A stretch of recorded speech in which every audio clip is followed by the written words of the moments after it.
తుఫాను ప్రభావాన్ని సమర్థవంతంగా ఎదుర్కొనేందుకు తగిన చర్యలు, ప్రజలంతా సురక్షిత ప్రాంతాల్లో ఉండాలి. రావులపాడు, వానపల్లి శివారు సంఘంపాలెం పునరావాస కేంద్రాలను పరిశీలించిన ఎమ్మెల్యే బండారు సత్యానందరావు. మోంథా తుఫాను తీవ్రతను దృష్టిలో ఉంచుకుని, ప్రజల ప్రాణాలు, ఆస్తులు సురక్షితంగా ఉండేలా ప్రతి స్థాయిలో ముందస్తు చర్యలు తీసుకోవాలని కొత్తపేట నియోజకవర్గ ఎమ్మెల్యే బండారు సత్యానందరావు అన్నారు. ఎన్డీఏ కూటమి ప్రభుత్వం ముఖ్యమంత్రి చంద్రబాబు నాయుడు, ఉప ముఖ్యమంత్రి పవన్ కళ్యాణ్ల నేతృత్వంలో రాబోయే విపత్తును సమర్థవంతంగా ఎదుర్కోవడానికి అధికార యంత్రాంగం పూర్తి స్థాయిలో సిద్ధమైందని ఆయన తెలిపారు. మంగళవారం ఎమ్మెల్యే బండారు సత్యానందరావు రావులపాలెం మండలం రావులపాడు, కొత్తపేట మండలం వానపల్లి శివారు సంఘంపాలెం పునరావాస కేంద్రాలను ఆర్డీఓ శ్రీకర్ తదితరులతో కలిసి పరిశీలించారు. ఈ సందర్భంగా ఆయన మాట్లాడుతూ, ఇప్పటికే పూరిగుడిసెలు, రేకు షెడ్లు, శిథిల ఇళ్లలో నివసిస్తున్నవారిని సురక్షిత ప్రాంతాలకు తరలించినట్లు తెలిపారు. కొత్తపేట నియోజకవర్గంలో మొత్తం 111 పునరావాస కేంద్రాలు ఏర్పాటు చేశామని, అందులో రావులపాలెం మండలంలో 42, ఆత్రేయపురం మండలంలో 21, ఆలమూరు మండలంలో 22, కొత్తపేట మండలంలో 26 కేంద్రాలు ఉన్నాయని వివరించారు.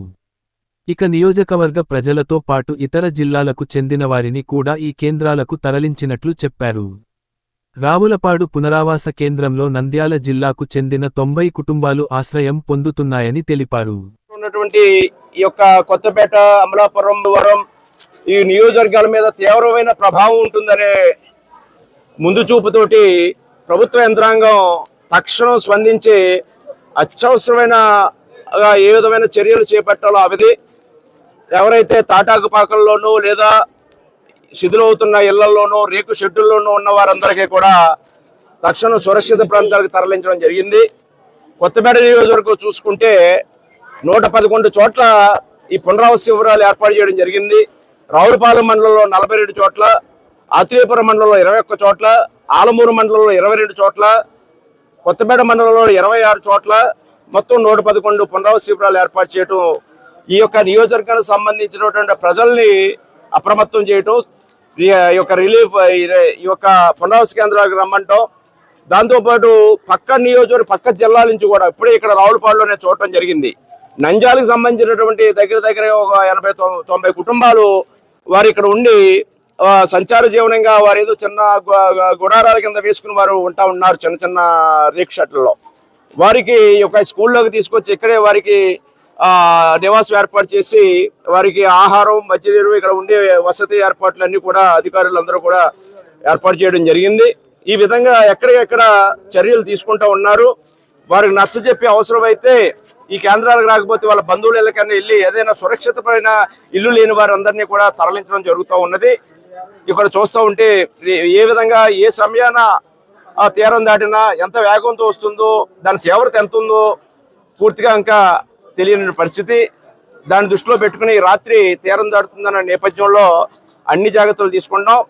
ఒకవేళ విద్యుత్ అంతరాయాలు ఏర్పడవచ్చు, కరెంటు లేకుండా పోయే సమస్యలు ఉండొచ్చు. దాన్ని ఎదుర్కోవడానికి కూడా జనరేటర్లు అవి సిద్ధం చేసుకోవడం జరిగింది. విద్యుత్ లేకపోవడం వల్ల మంచినీటికి కూడా ఇబ్బందులు ఉంటాయి. దానికోసం ప్రజలందరూ కూడా అప్రమత్తం చేయడంతో పాటు వాటర్ ట్యాంకులన్నీ కూడా నిండుగా నీరు నింపడంతో పాటు కరెంటు సమస్యలు వస్తే కూడా రాకుండా ఉండే విధంగా ముందు జాగ్రత్త చర్యలుగా చాలా సిబ్బందిని కూడా బయట జిల్లాల నుంచి, ప్రభావం లేనటువంటి జిల్లాల నుంచి కూడా సిబ్బందిని రప్పించి ఇక్కడ ఏదైనా విద్యుత్ పరంగా ఆటంకాలు ఏర్పడకుండా చెట్టు కొమ్మలు, చెట్లు ఇలాంటి అటువంటి చోటు క్లియర్ చేసి దాన్ని కూడా విద్యుత్ అంతరాయాలు సాధ్యమైనంత వరకు మానవ ప్రయత్నంగా అన్ని చేయడం జరిగింది.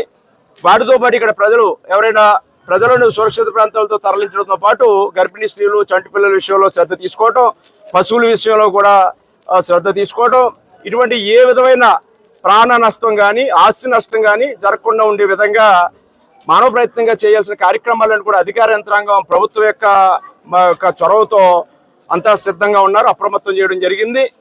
మరి ప్రజాప్రతినిధులు, మా పార్టీ కేడర్ కూడా ప్రజలకు ఏ విధమైన ఇబ్బందులు ఏర్పడినా ఎన్డీఏ కూటమి నాయకులు, కార్యకర్తలు అందరూ కూడా అందుబాటులో ఉండి ఇక్కడ అధికార యంత్రాంగంతో కలిసి ప్రజలను ఆదుకోవటంలో ముందుండాలని పిలిపివ్వడం జరిగింది.